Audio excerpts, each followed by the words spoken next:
सो नमस्कार अरुणिमा। नमस्ते श्वेता। सो आज हम बात करने वाले हैं अपने नेक्स्ट टॉपिक पे ट्रॉमा बॉन्डिंग के बारे में। Right. So what is trauma bonding and how it is mistakenly taken by love और deep connection? Trauma bonding actually, trauma bonding is something that there has been a trauma in the past or in the present life you're living in, that emotional intensity, which gets misunderstood as love. It makes you feel, that this is so urgent, kind of a thing. And we've been watching a lot of trauma bondings in the world, in stories, in movies. And so trauma bonding basically is type of a karmic connection. It's not like other normal connections, but it gives you that sense of urgency because, you will not be able to live without this person. You will die without this person, kind of a thing. And in my regression sessions, I've seen many trauma bonds. In fact, abhi off lately, one of my colleagues, not colleagues exactly, but we had learned regression together. She had an experience like there was this man, okay? His problem was my wife and my son. Both of them are treating me like ATM, like all-time money. They're just not giving me the opportunity to think about myself. There is no peace. They're always shouting at me.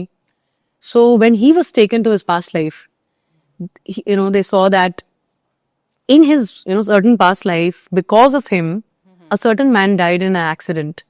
Okay, it was not his intention to kill that person, but that person died because of him. And that person who died, his wife and his son, okay, they hated him so much without knowing that in this lifetime they manifested as this man's son and wife. Okay, so that they were holding that kind of grudge that we lost our father or our husband, the person who was running a house. And after this session, he was impacted so much, and then the wife and the son were also called. So, something that has happened, that has landed you in a trauma. And so because of which the upcoming lives also, whenever you meet this other soul, you feel that there's an urgency and you have a lot of codependency, expectations, right? So there are many trauma bonds. You can also think of Devdas and Paro as trauma bonds. Okay? There is no reason why you are mad after each other. So that some conditioning happened in the childhood. So this sense of urgency later, even when Paro gets married, she still loves him. And he cannot say yes to her. He cannot, fight his family. But he kind of destroys himself. He finally dies because he could not, kind of accept what he was supposed to be doing. In fact, even twin flames have a part of twin flame journey is trauma bonding as well. Okay. So a lot of twin flames have been trauma bonded over lifetimes. They may have been husband, wives. They may have been, neighbors.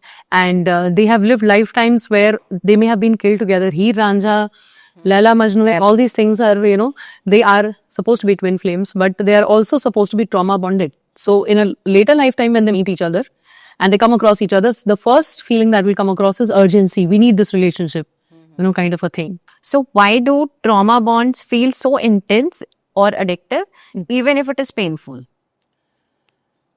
It is very painful, no doubts about it. But this will take me to the journey of the mind. Okay. When we think of the mind, if you think of our brain, actually, even before getting into the mind, think of the brain. There are 3 parts of the brain. And the largest part is that which comes from primitive times, the reptilian brain. What happened with the primitive humans was that they were living in a situation where they could be attacked by animals anytime. Yeah. Right. So even when they were sleeping or, whatever. So they had to be in the fight or the flight mode all the time, survival mode. Right. So the fight or the flight mode, and because of which it so happened that, and this aspect of the brain is still there. More than 70% of the brain is, your reptilian brain, the survival mode. And that is why they're lesser leaders, because lesser people manage to, leave that brain beside and, think of growth.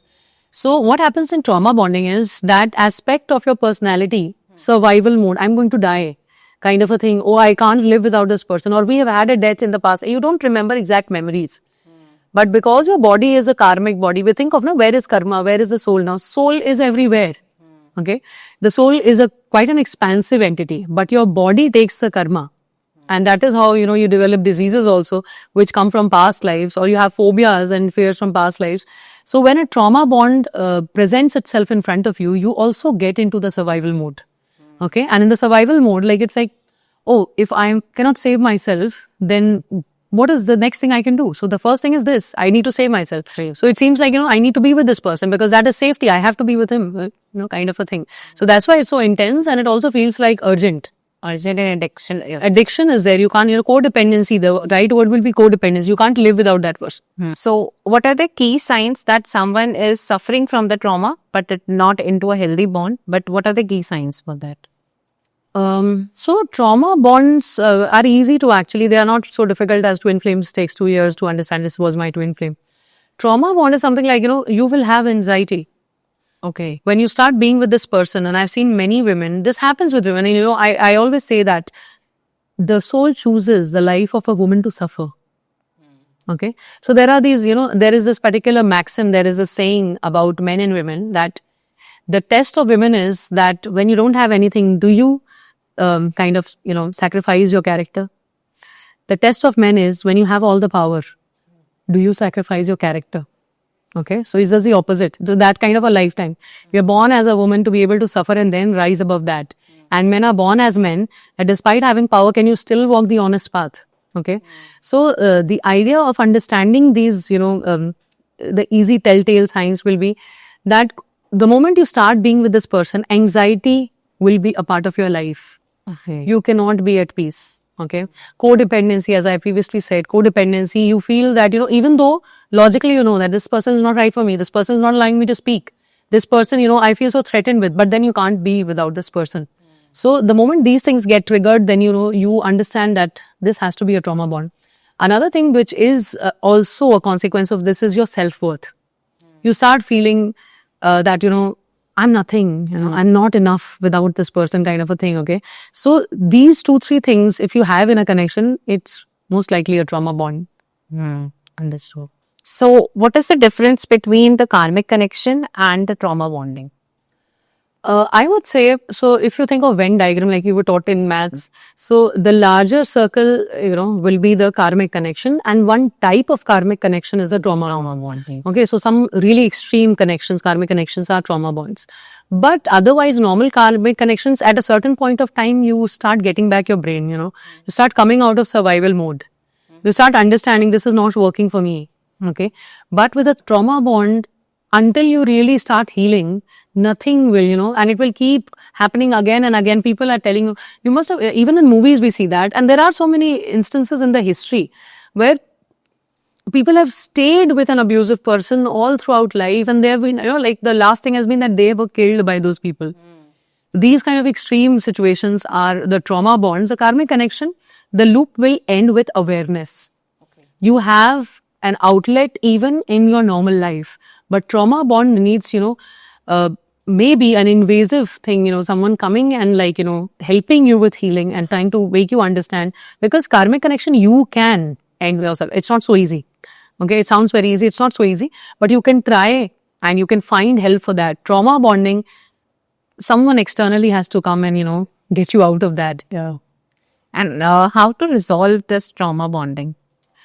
Resolving this trauma bonding will, again, as I already said, that, you will need external help, okay? Because sometimes people are not even ready to see the truth.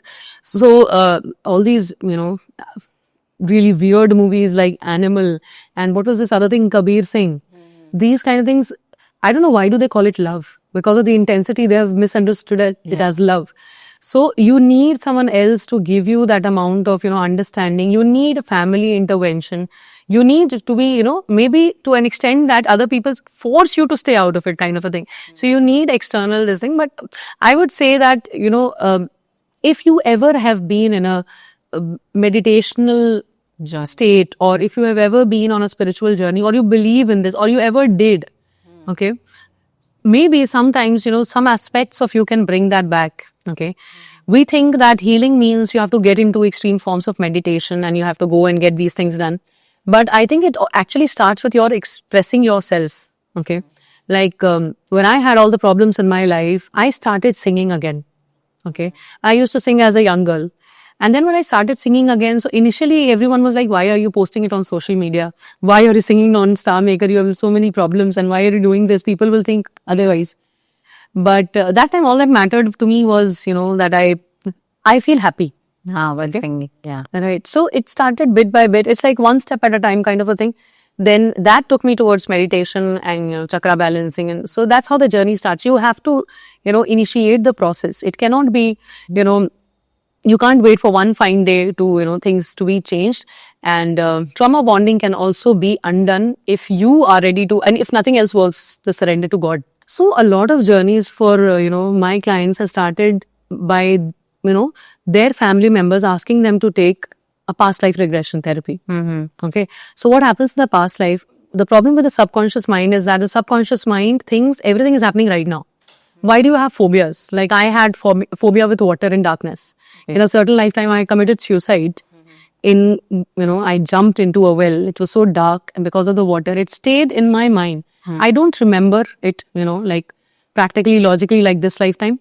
But when I went into that lifetime in a past life regression, I saw it. So what past life regression does to your subconscious mind is that it tells you that it has already happened. It's not going to happen again. Okay. So consider it as past. Subconscious mind does not understand timing.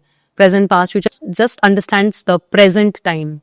So past life regression can be a great way of starting that. And for most of my clients who were into trauma bonding and all, it started with them by their family members suggesting them that you have to get this done. And after that, the rest of the healing followed.